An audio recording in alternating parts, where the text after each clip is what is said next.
All right, so we're here with Fred Kuntz, the Manager of Corporate Relations and Communications with Ontario Power Generation. So Fred, I really wanted to get a sense of the of some of the important things with corporate communications, particularly communicating with publics. What are some of the things that you think about from the OPG perspective in terms of reaching your publics and really focusing on things like clear communications? Yes, I mean, it's very important, I think, for anyone in communications, first of all, to believe in what they're doing. If you're not happy with the product or your employer, or you think you're in the wrong industry, it's important to make personal choices, because people can tell if you're sincere. People can see today who's genuine and who's blowing smoke.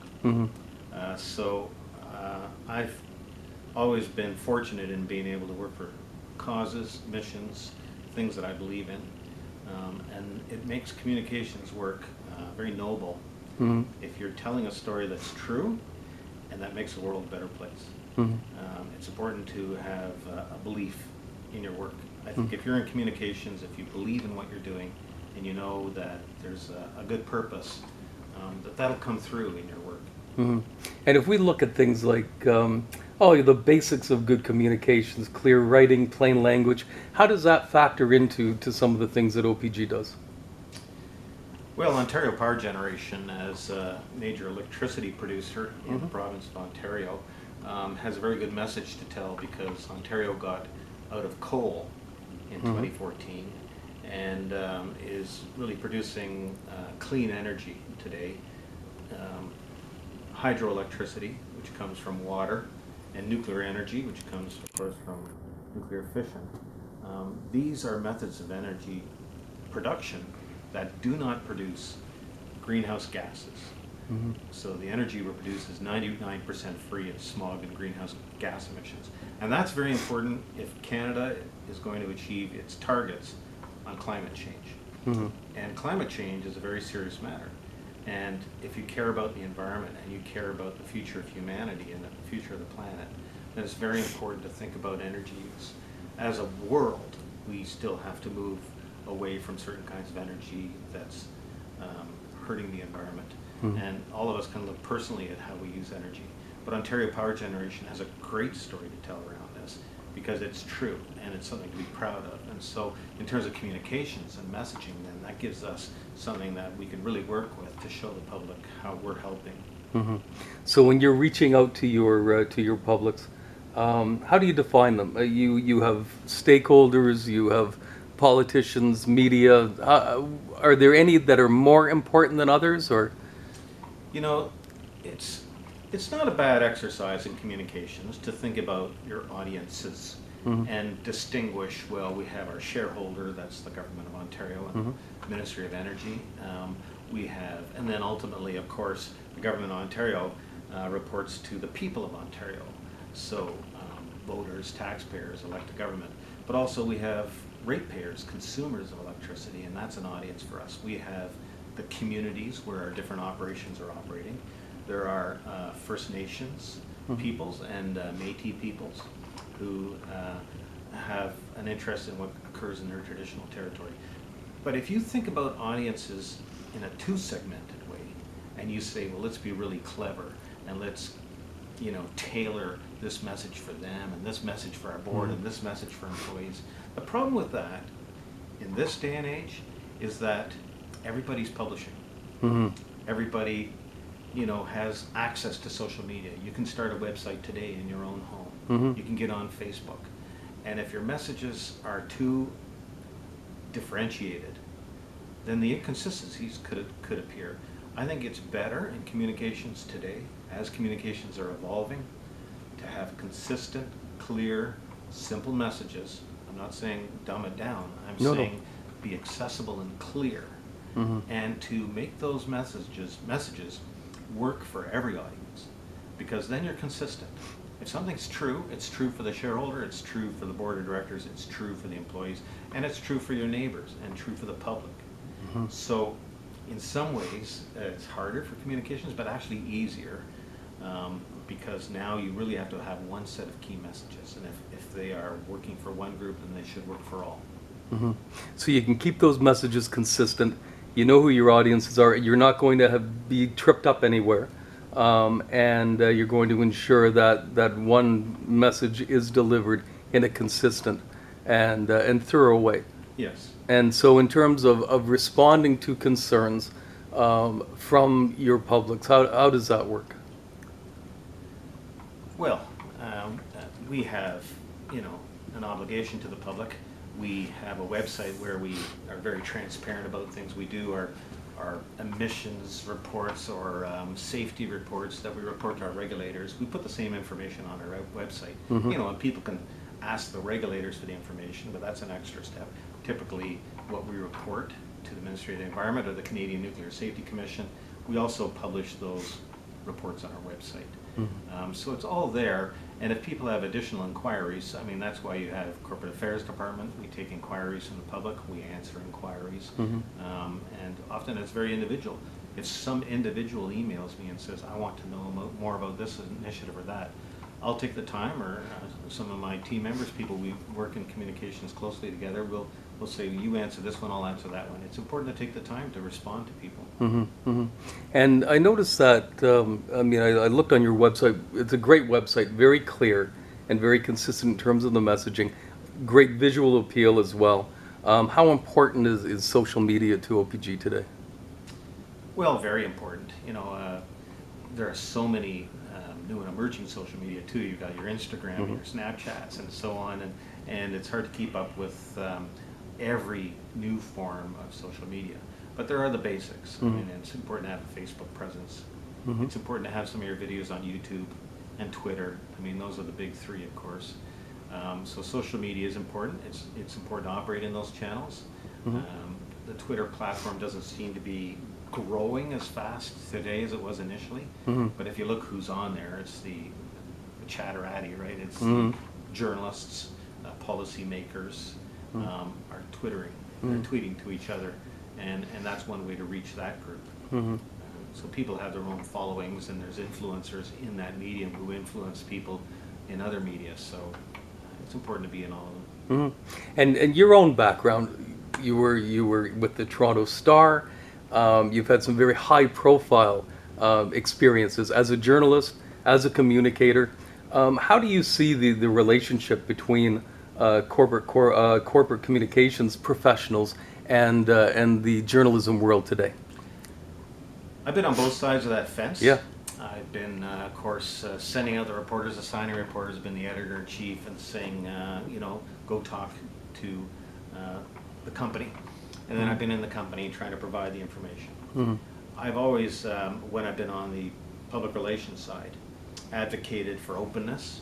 You can't divulge everything. If something is a private personnel matter, or if you have a proprietary interest in a particular patent or idea, there are limits to what even a publicly traded company can share with the public, partly because there's all kinds of rules around reporting for publicly traded companies. So you have to be respectful of what you're allowed to divulge, what you should, and what you legally must. But more information is better, I think, for most companies. And it's better to put your top people out, put out the experts, the subject matter experts, if you've got scientists or geologists, or if you've got your CEO who can talk comfortably to the public. That's who the public wants to hear from, not necessarily the public relations professionals or the paid communicators. I think the paid communicators are there to help intermediate between the media and the company or the client or the marketer. But journalists want to get access, and not just to the flax, as they say. Yeah. They want access to the people who are making the decisions, and I think the communications people can help make that happen and help a company be open. And I think that's generally good for everybody. Yeah. Now, drawing on your experience on the media side, what's the best way for somebody in the PR, on the PR side, to make a pitch to the media? What really will attract and draw somebody from the media to cover an event, let's say? This is why it's good for communications professionals working in the private sector to have had some media experience or some media background. And there's lots of media people coming available these days due to downsizing of newspapers, and there's a lot of challenges in the media industry. But that is a resource then for other sectors to say we can make use of that journalistic talent, getting our messages out. Because you have to understand the journalism mindset. Not everything is news. Just because you got something you want to sell or market, that doesn't necessarily make it newsworthy. A journalist sees herself or himself as a watchdog on the public interest. And they're always, people criticize the media for reporting bad news. But it's not a fair criticism, because what people want to read in the newspaper is what things they should be alert to in terms of risks or dangers, or how can I protect myself, what information do I need to live a better life and survive and avoid danger. Who commits crimes? Maybe by and large men. But who reads crime news? It's women. Because women are concerned about community safety and their children, and they read crime news. So in terms of understanding what's newsworthy, it's information that the public needs and wants, and the journalist has a good sense of what the public are reading. It's not just sensationalism, it's not just what's salacious or the latest scandal, but it's news that people can really use to understand the world around them. And a good journalist knows what matters, what's important. Depends on the brand of the media outlet too. And a good communicator will realize when they've got a story to tell that meets that relevancy test. That's great, yeah. And I wanted to ask a little bit about crisis communications and the idea of crisis preparation. I know that Ontario Power Generation does a lot of mock scenarios and whatnot. How important is that to be ready for a potential crisis? What is the process like when you're going through that? So Operation Unified Control, which we're conducting currently in Pickering, to assess readiness for a nuclear emergency, which we believe will never happen of the scale that we're practicing for, but it's good to practice and have drills. A large part of that exercise is to make sure there's good lines of communications between emergency services, and municipalities, and the province, and the utility. Do we have the right call numbers and the right process in place for all of that?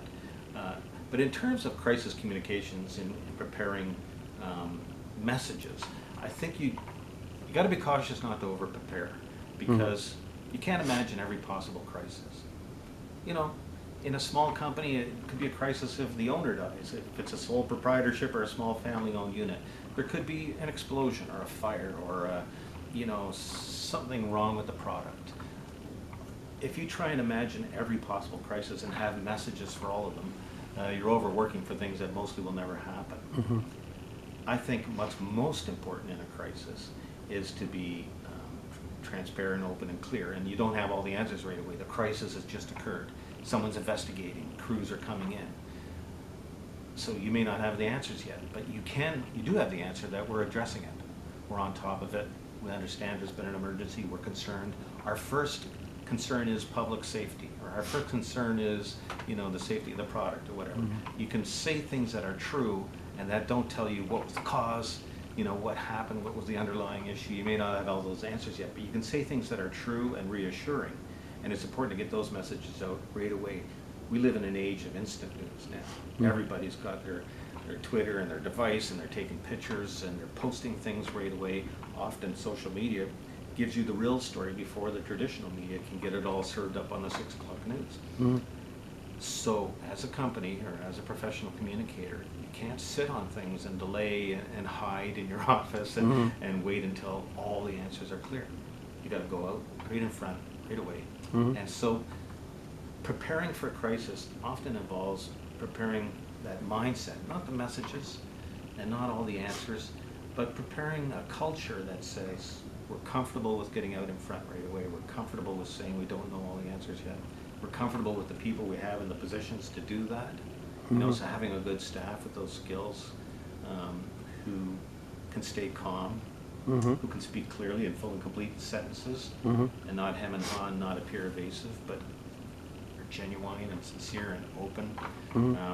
You need that kind of readiness. And I like you touched on, I believe, the idea of communicators being connected with others who are part of the crisis scenario. For instance, I suppose emergency, the police, for instance, or the emergency medical folks, et cetera. You need to be connected with a larger community.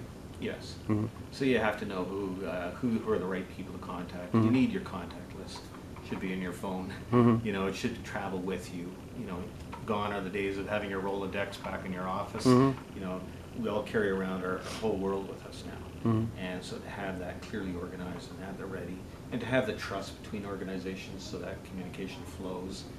Those are things you can build so that all that capital is ready to be drawn upon, those resources are there when the crisis hits. It's not like you're inventing it in the moment. And I liked you made a comment about expert, I think some expert subject matter professionals, right? Experts who know their stuff. Very good to have those folks on hand, and also the CEOs and the heads of the organization who can speak with some authority on where the organization is going as it moves through the crisis. That's important as well. It is, but you know, not everyone is media trained in an organization. In fact, very few people typically are. And a lot of people will be scared. And so whether it's your scientist or your guy who works on the machinery, or someone who works in the back shop, or someone who's close to an issue, and you say, oh, we've got a reporter coming in, they've got a camera crew with them, and can you talk to them? You're setting somebody up for failure then. First of all, they're going to be extremely anxious, and they're going to say things like, what if I say the wrong thing? And what am I allowed to say? You know, so you got to be careful not just to take somebody on your staff and throw them into the fire. You know, you can do media prep, and you can do it pretty quickly. You know, you can have someone, you can say, first of all, get their consent. Are you comfortable talking to the media? No, I'm not. You got to listen to that. You know, you don't want to just throw them in there, get in there. So you got to be respectful of the person you're putting in front of the camera, and then you have to say, what can you talk about? And explore with them a little bit, play the role of the reporter. What if I ask you this, what if you ask? And they may have their own fears of the worst question they could be asked. You say, well, for them it might be something they don't know about. You know, they're not an expert in everything. They know their one little area, but what if they're asked about the company finances or the company ownership structure? And you say, you're not obliged to make up stuff. You're only obliged to be truthful about your own area. Don't make up anything. Just say what you know about. And it's okay to say, I don't know. I don't have the answer. I'd like to refer back to our communications department. Maybe they can help you find somebody else. That's always the best answer if you don't know, is to say, I don't know. And not everything appears on television. A reporter might interview you for 20 minutes and use a 30-second clip or nothing. Yeah. And it might be the clip you hope they didn't use. So it's important in every moment to be self-aware, only say what's true. And you can help someone in a crisis who's going to appear before the media to get ready for that with a few minutes of coaching, maybe 20 minutes or half an hour of coaching, until you see they're comfortable. And if you feel they're never going to be comfortable, then you don't put them in that situation. Right, right. You know what, I appreciate the time. Thank you so much. That's great. I don't have any other questions, but I do appreciate having a chance to chat with you. So thank you very much. Thank you, John. Okay. It's a pleasure.